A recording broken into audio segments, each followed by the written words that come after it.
आज का हमारा जो ये विषय है, इसमें दो बातें बहुत महत्वपूर्ण है। पहला, इसकी कथा, कथा से जुड़े हुए रहस्य, तथ्य इत्यादि।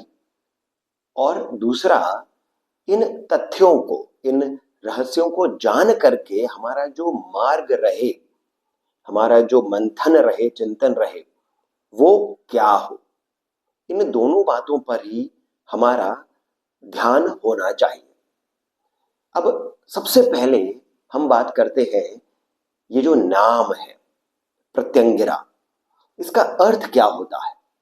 क्योंकि इस नाम से तो कोई भी देवी है ही नहीं। हम आगे बढ़े उसके पहले कुछ बातें मैं आपको बता देता हूं। आप यदि इंटरनेट पर देखेंगे, गूगल सर्च करेंगे, तब आपको प्रत्यंगिरा के बारे में एक सी बातें ही हर जगह पर मिलेंगी। हर एक वेबसाइट पर, हर एक ब्लॉग पर, हर एक पीडीएफ इत्यादि, हर जगह पर आपको एक से ही बातें मिलेंगी। और फिर दूसरा ये कि ये जो एक सी बातें हैं, इनका स्रोत क्या है, ये आपको कहीं पर मिलेगा नहीं। इसी कारण मैं आपको अभी बता रहा हूं कि प्रत्यंगिरा के बारे में मेरु तंत्र में बहुत विस्तार से बताया है, वाराही तंत्र में विस्तार से बताया है, साथ ही साथ रुद्र यामल में भी इसके बारे में स्तोत्र इत्यादि आते हैं।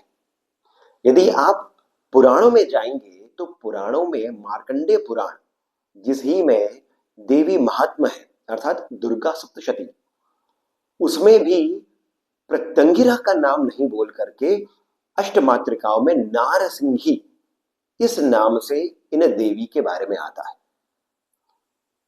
पुराणों में जो कथा आती है भगवान नरसिंह से जुड़ी हुई, वो भी अलग अलग आती है। और इसी कारण यदि हमें और विस्तार से जानना हो तो जो दक्षिण भारत का साहित्य है, जो दक्षिण भारत के कुछ ग्रंथ हैं, वहां पर आपको विस्तार से प्रत्यंगिरा के बारे में मिल जाएगा। परंतु बात अभी भी वही आती है कि प्रत्यंगिरा है कौन। जैसे मैंने पहले कहा कि ये किसी देवी का नाम तो नहीं है, फिर क्या है।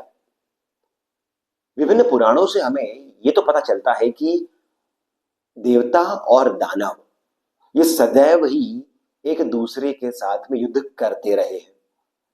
अब यहां पर पहला जो रहस्य छोटा सा है वो ये कि सभी बातें जो संसार में होती है वो तीन स्तरों पर होती है, अधिभौतिक, अधिदैविक और आध्यात्मिक। जितने भी युद्ध वो देवताओं और असुरों के हों, या फिर जहां पर देवी ने, शक्ति ने कुछ असुरों का संहार किया हो, जैसे कि शुंभ, निशुंभ, महिषासुर इत्यादि, ये सभी अधिदैविक स्तर पर कभी सत्य में रहे हो, इस प्रकार के युद्ध भी हुए हो, पर हमें उसके बारे में पता नहीं है कि वो अधिदैविक रूप से कभी सत्य में हुए थे कि नहीं। परंतु आध्यात्मिक रूप से, क्योंकि उपनिषदों में कहा है यत पिंडे तत् ब्रह्मांडे, जो कुछ भी ब्रह्मांड में है वो सभी हमारे भीतर भी है।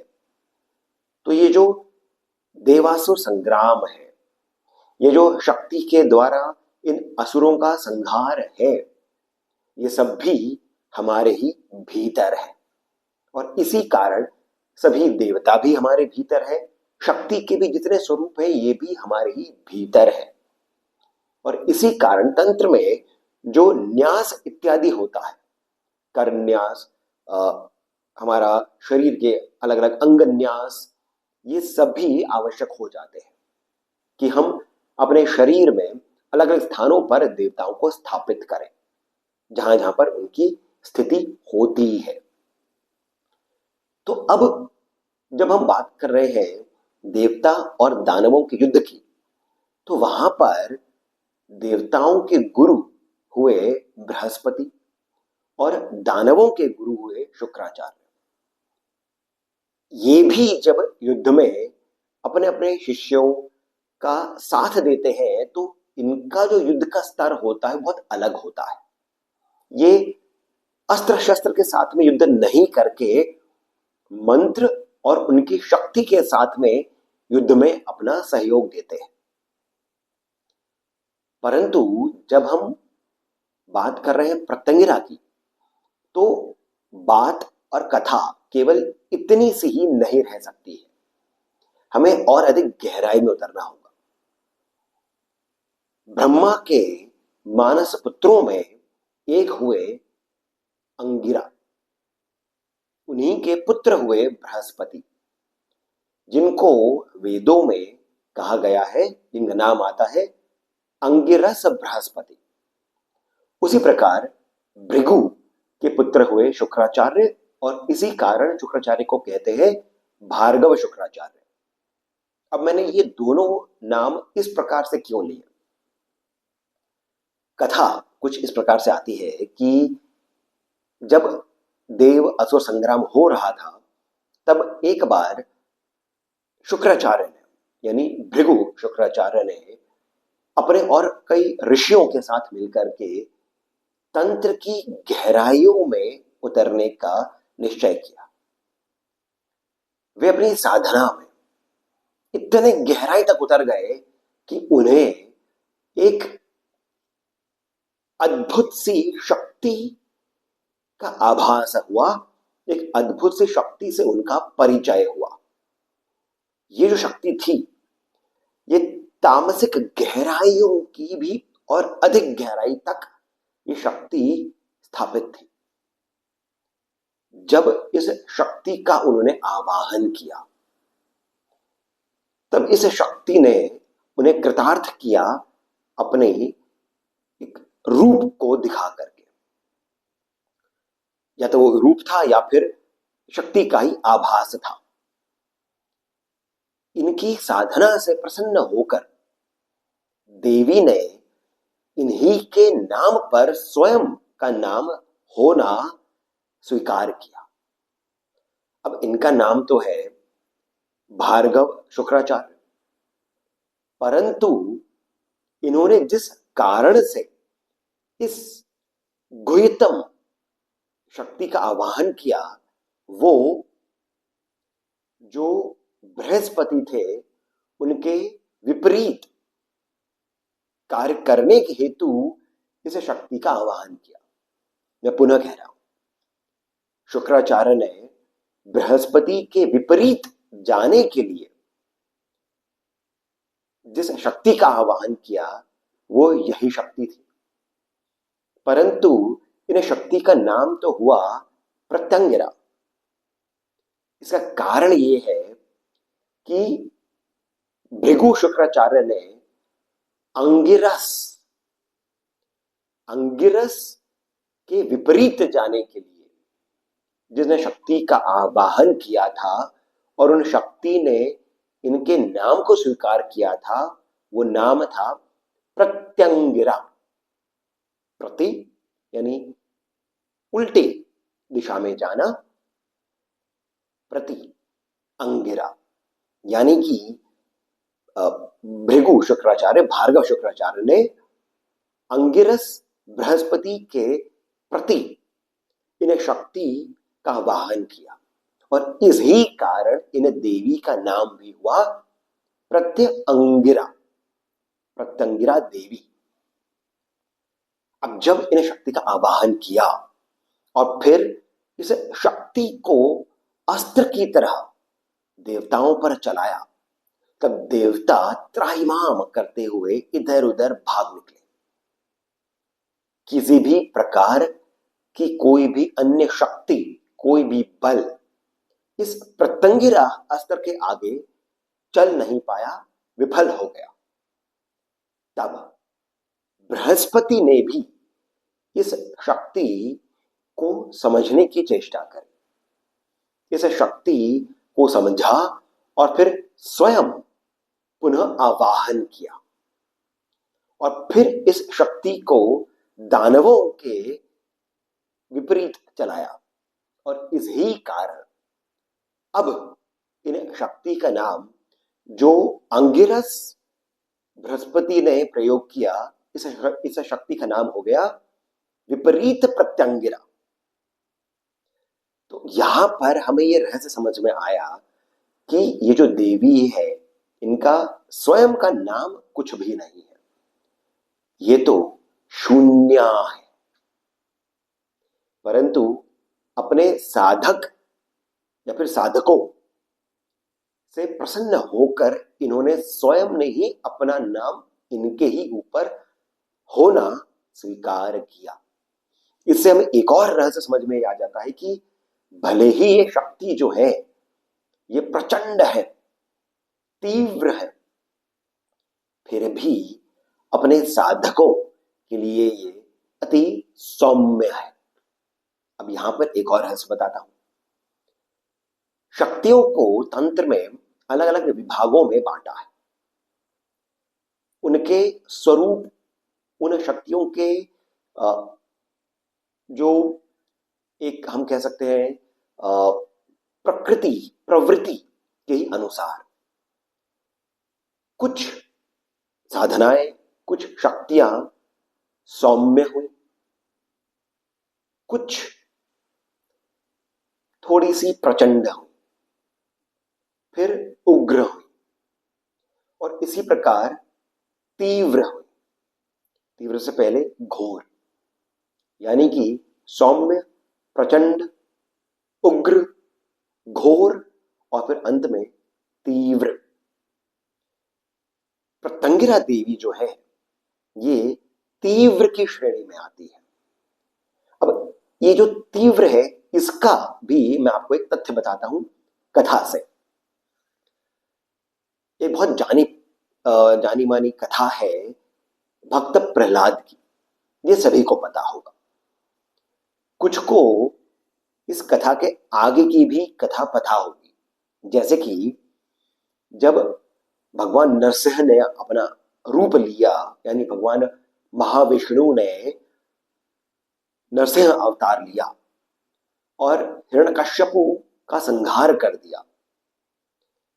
संहार करने के बाद भी ये इतने द्रवित हुए थे अपने भक्त के ऊपर हुए अनाचार से कि इन्होंने संपूर्ण जो राज्य था, जो आसपास का जितना भी और क्षेत्र था, सबको तहस नहस करना आरंभ कर दिया।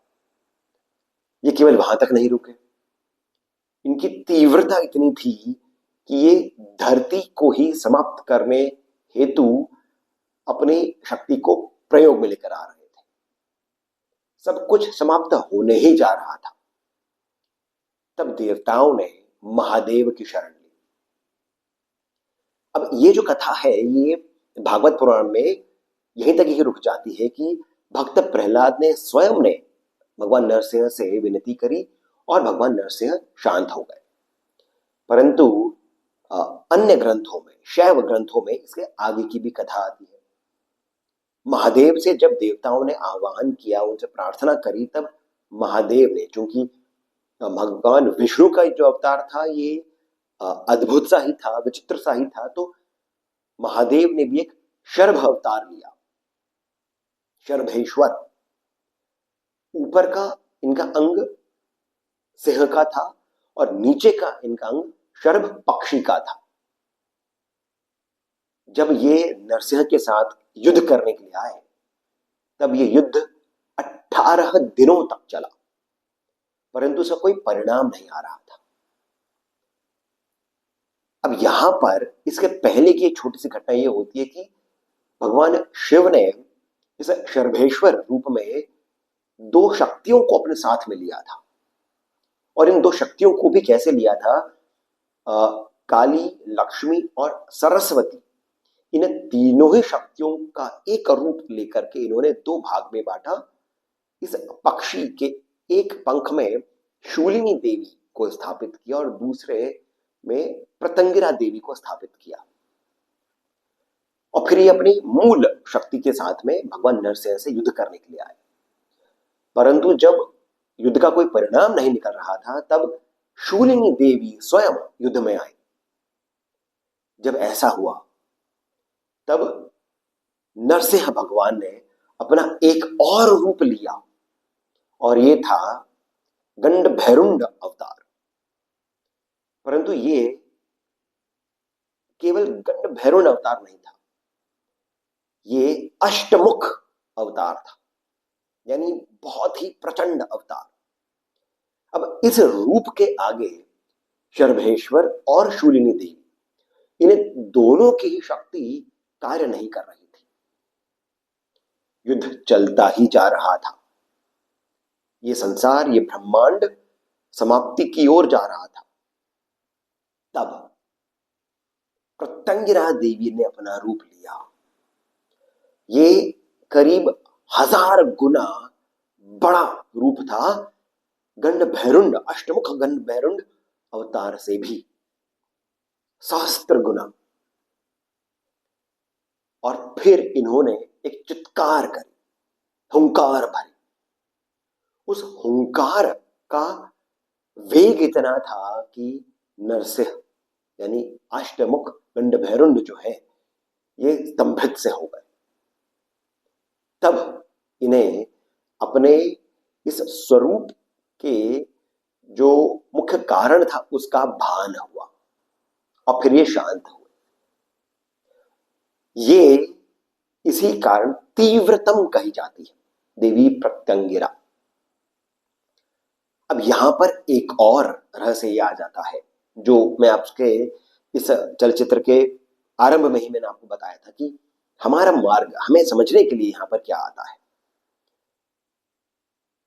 हम भगवान विष्णु के 10 अवतारों में से मूल रूप से, मुख्य रूप से, सामान्य रूप से हम भगवान श्री राम, भगवान श्री कृष्ण की साधना करते हैं, आराधना करते हैं। जब हम थोड़ा और अधिक गहराई में उतरते हैं तब हम विष्णु की आराधना करते हैं। विष्णु की भी और अधिक गहराई में उतरने पर महाविष्णु का स्वरूप आता है। महाविष्णु के भी और आगे परमेश्वर का स्वरूप आता है।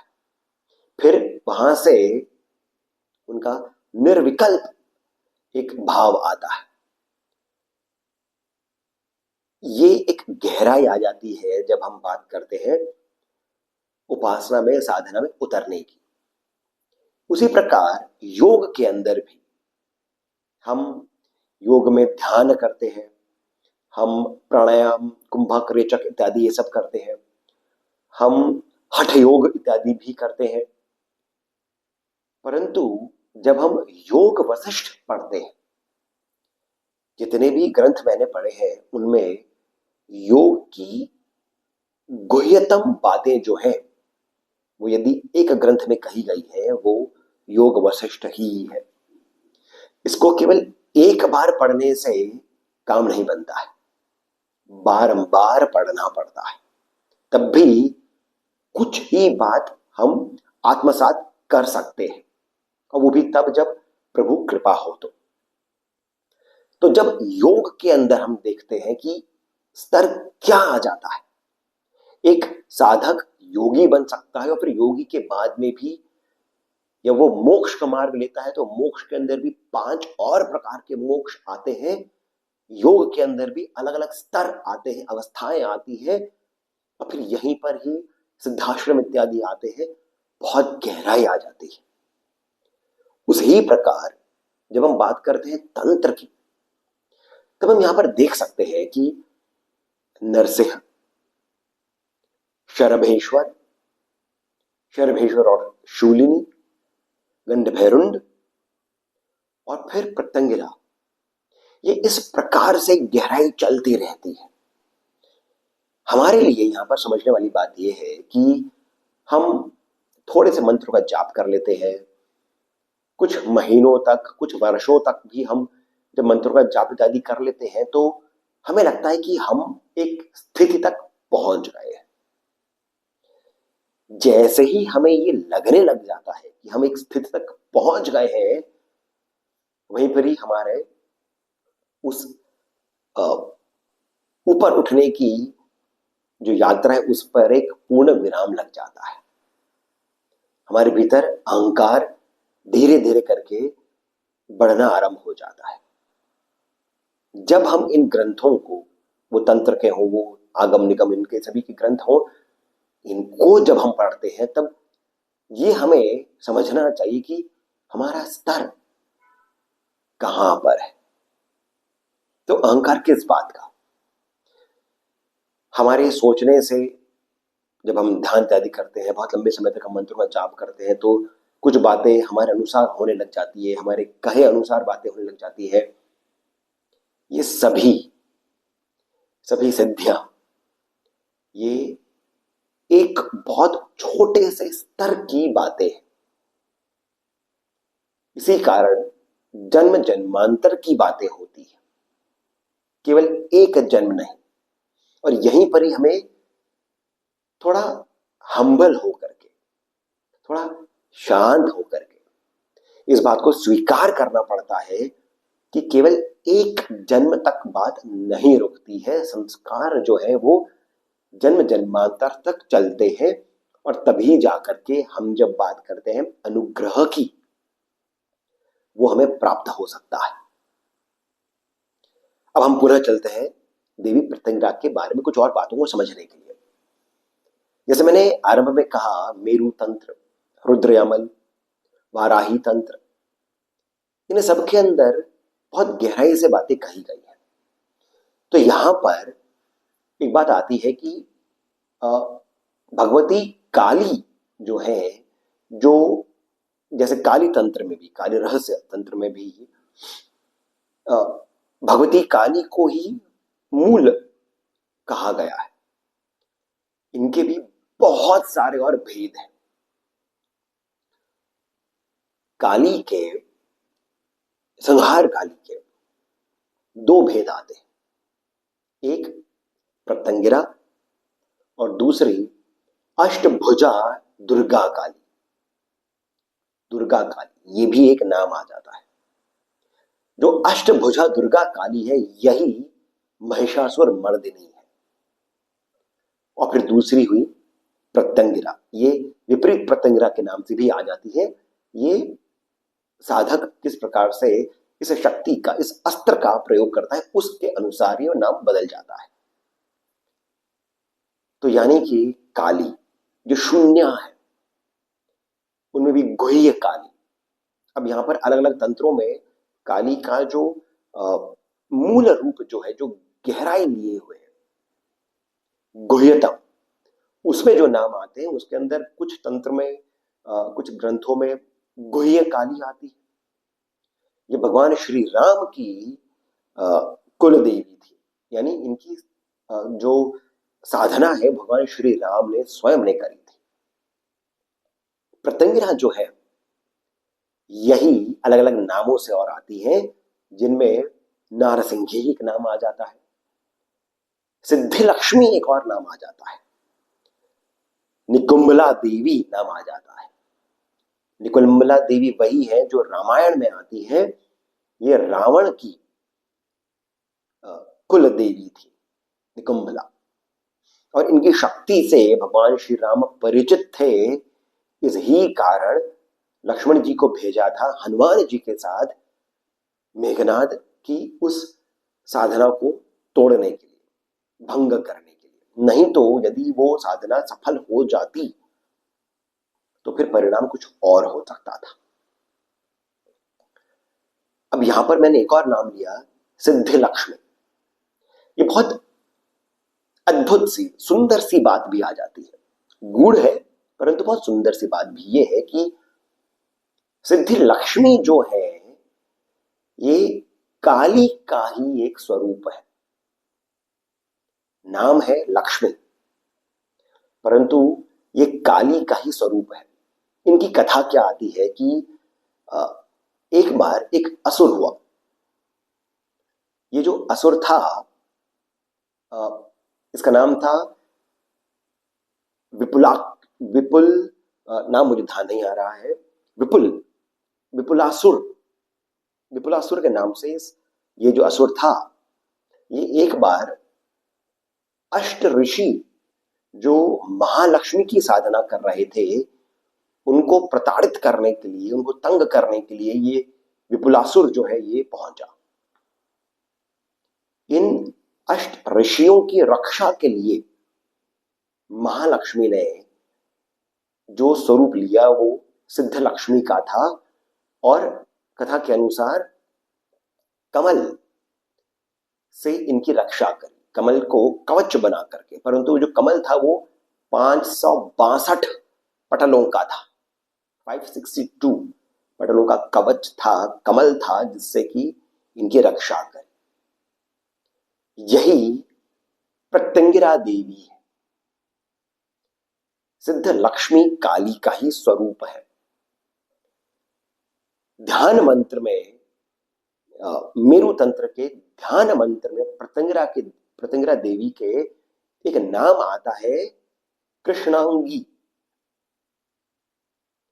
तो हम यहां पर समझ सकते हैं कि जो प्रत्यंगिरा देवी है, जिनका एक और नाम है अथर्वन भद्रकाली, क्योंकि ये अथर्व वेद की शक्ति है।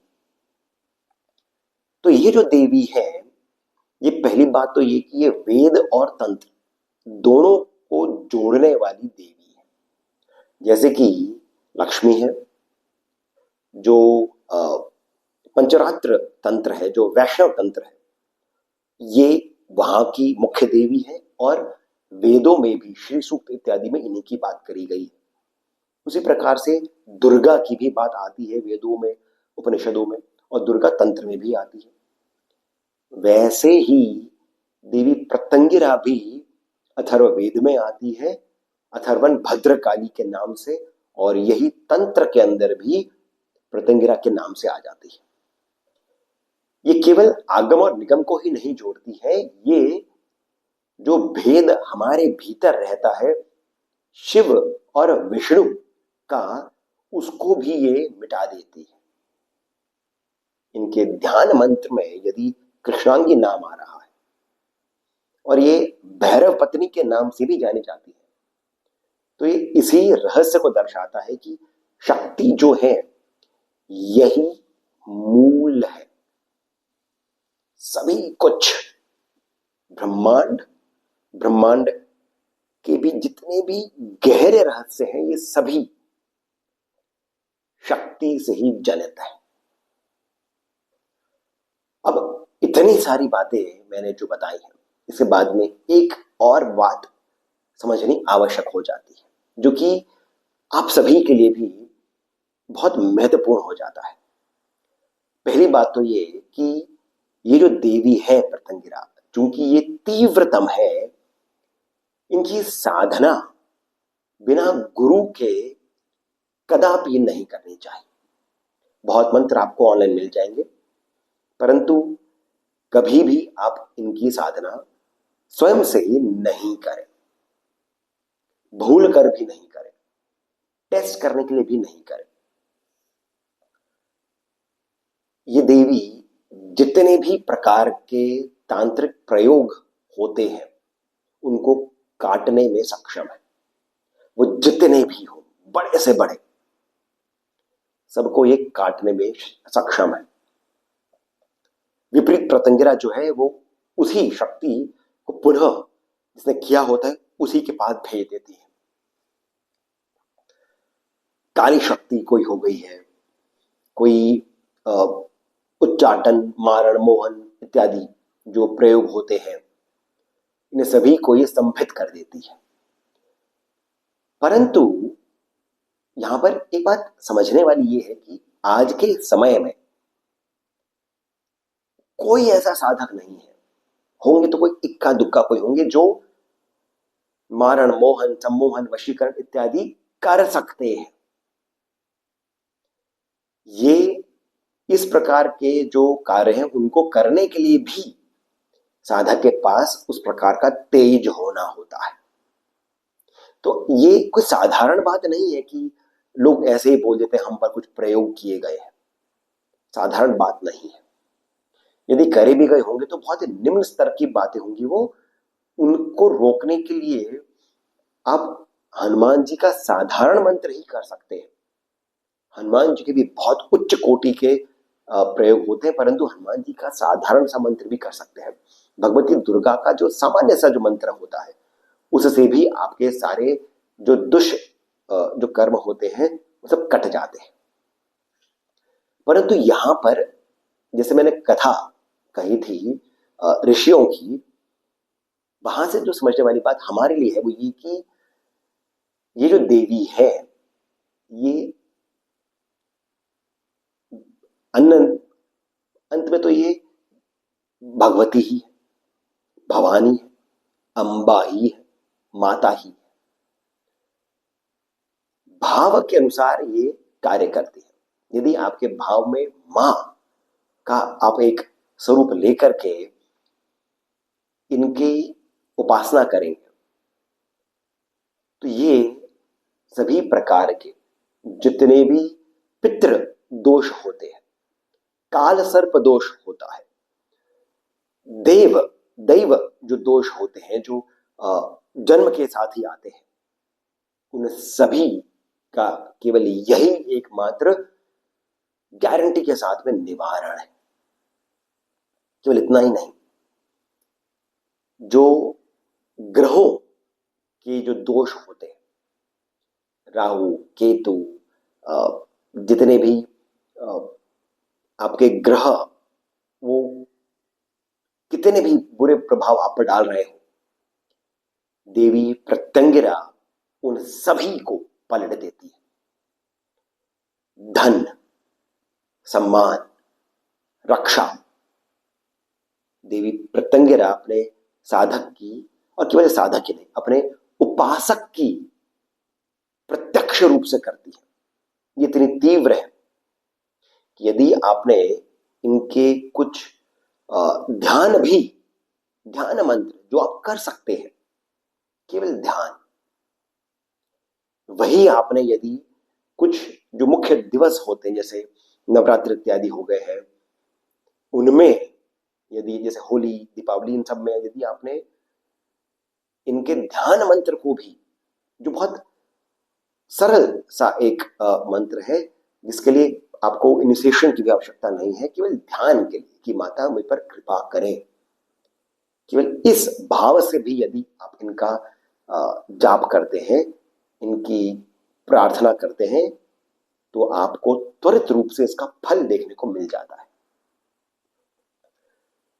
तो यहीं पर ही इतनी सारी बातें जो मैंने कही है देवी प्रत्यंगिरा के बारे में, आशा करता हूं कि आपको आनंद आया होगा, लाभ मिला होगा। अपने स्वयं की जिज्ञासाओं को लेकर के, स्वयं के जो संदेह हमारे भीतर होते हैं, संशय होते हैं, उन सभी को लेकर के यदि ऐसा है तो आप सभी से मेरी विनती है कि सर्वप्रथम इस चलचित्र को, वीडियो को आप लाइक अवश्य करिए, हमें सब्सक्राइब करना नहीं भूले और जितना अधिक हो सके आपसे शेयर भी करिए। साथ ही साथ जो कमेंट सेक्शन में पहला कमेंट पिन है वहां से पेटीएम, जीपे इत्यादि के माध्यम से जितना अधिक हो सके आप हमें श्री सहयोग भी प्रदान करें, बहुत अधिक प्रोत्साहन मिलता है। इसके साथ मैं सिद्धार्थ अब आपसे जाने की अनुमति लेता हूं। धन्यवाद।